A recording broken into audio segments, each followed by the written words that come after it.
Welcome to honest podcast mister Venky Kudumula. Podcast honest podcast. Okay.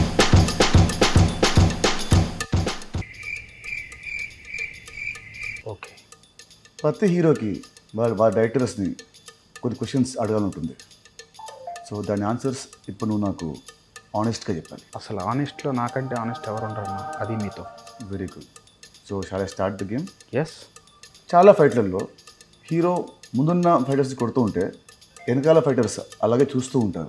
వాళ్ళు వచ్చి ఒకేసారి వస్తే హీరోకి దెబ్బలు తగులుతాయని మేమే ఏడీలను ఒక్కొక్కరిగా పంపమని చెప్తాం. ఆనెస్ట్గా. ఓకే. ఒక షాట్లో హీరో పొద్దున్నే లేవాలి.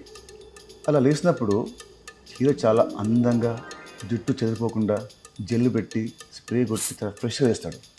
ఎందుకు? మీకు ఈ డౌట్ రాకూడదని నేనైతే హీరో నైటే అలా తయారు చేసి పడుకోబెడతా. పొద్దున్న లేచినప్పుడు అంతే ఫ్రెష్గా ఉంటాడు. ఆనెస్ట్గా. Good answer. Thank you. Okay. సినిమాలో హీరోయిన్ అంటే నార్త్ ఇండియా నుంచి రావాలా? ఎందుకు? ఇలాంటి క్వశ్చన్ అడిగే రోజు వస్తేనే నేను ఇప్పుడు దాకా సౌత్ ఇండియన్స్ని పెట్టుకున్నా. వా.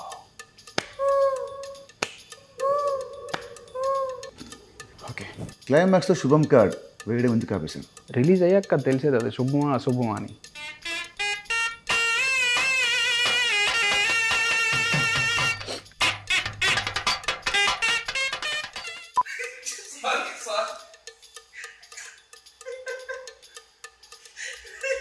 ఒక మార్కెట్లో అవుతుంది, ఒక మాస్ సాంగ్ షూట్ అవుతుంది. హీరో వస్తాడు, సడన్గా స్టెప్స్ ఇస్తాడు. అప్పుడు నెక్స్ట్ సెకండ్లోనే పక్క నుంచి ఒక కూరగాయలు అమ్మేవాడు ఆర్ పాలు అమ్మేవాడు వచ్చి జాయిన్ అయిపోయి సేమ్ స్టెప్స్ సింక్లో హీరోతో పాటు ఇలా వేస్తారు. అప్పుడప్పుడు సాంగ్లో వాళ్ళు పాడుతుంటారు. అంటే హీరో పాడే సాంగ్ వాళ్ళకి ముందే తెలుసా, స్టెప్స్ వాళ్ళకి ముందే తెలుసా? ఇలా ఆ కూరగాయలు అమ్మేవాడికి పాలు అమ్మేవాడికి డ్యాన్స్ వచ్చనే విషయం తెలిసే నేను ఆ మార్కెట్లో సాంగ్ షూట్ పెడతా. ఓకే. అసలు ఈ పాడ్కాస్ట్ దేనికోసం? మన రాబిన్ హుడ్ కోసం. మరి సినిమా ఎప్పుడు రిలీజ్? From March 28th, 2025.